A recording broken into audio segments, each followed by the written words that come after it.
He was a dork.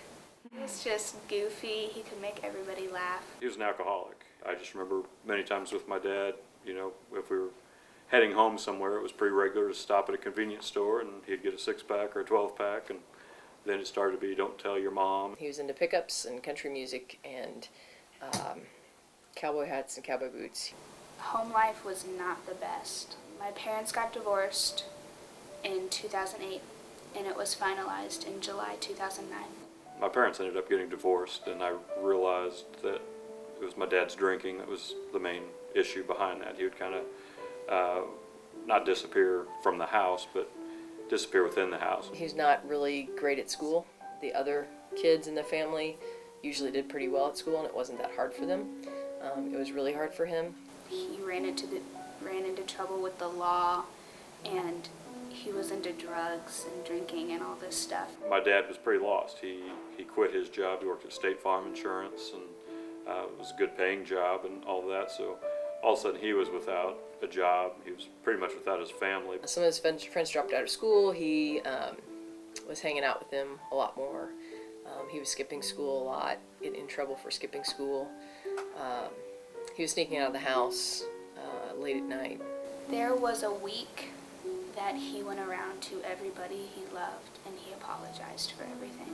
It got weird. He would leave cryptic messages and do kind of more alarming things, and he ended up getting a DWI in another town. My parents were highly concerned, and so they took the advice of the school and took him in late December, took him to a physician, and he was diagnosed with mild clinical depression. My, 21st or 22nd birthday, he gave me a card, and on the back of it, kind of where you wouldn't look, he had written goodbye, and it alarmed me enough to where that day I drove over to his apartment and talked to him, and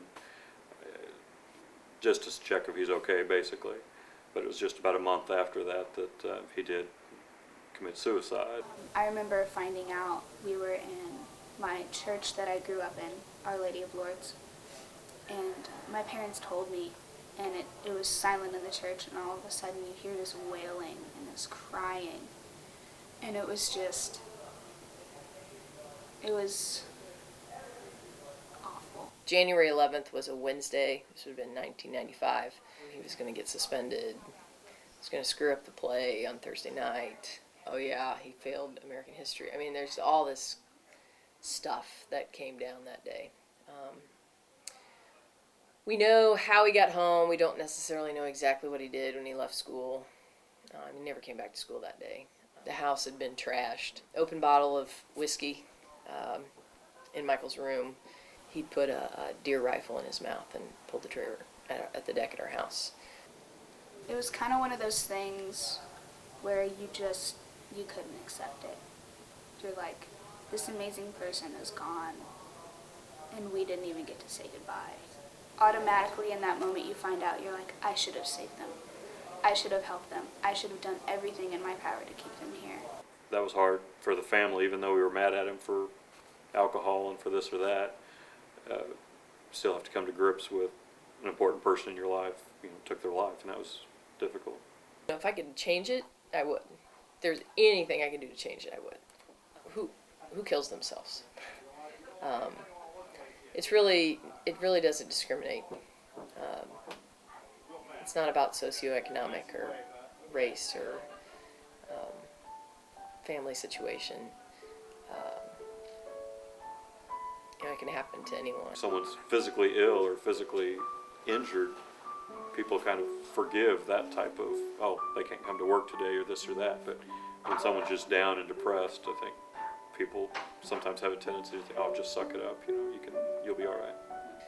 The thinking person and the person that's not dealing with emotional issues thinks it seems very selfish, that it's a quick escape from problems.